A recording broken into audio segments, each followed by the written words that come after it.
Plan whispering secret.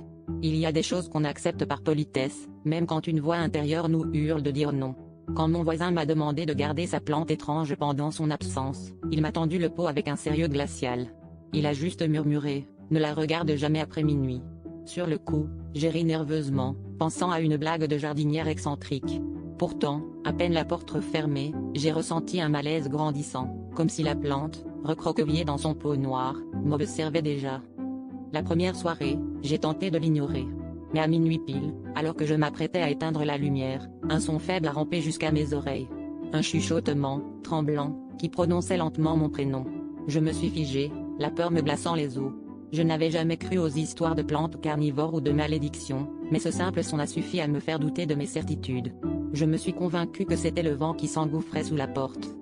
La nuit suivante, la voix s'est faite plus insistante. Elle me suppliait. Ou me commandait. Mes rêves étaient envahis de racines sombres qui s'enroulaient autour de moi, me tirant vers un sol humide et froid. Au réveil, la plante avait tourné son unique feuille vers mon lit, comme pour m'observer.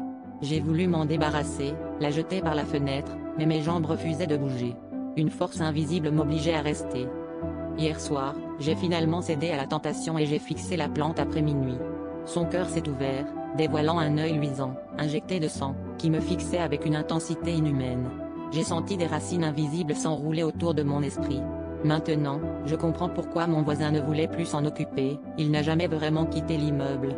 Il est là, prisonnier, derrière cet œil, et je sens déjà mon propre reflet s'effacer à mesure que la plante apprend à chuchoter mon prénom à quelqu'un d'autre.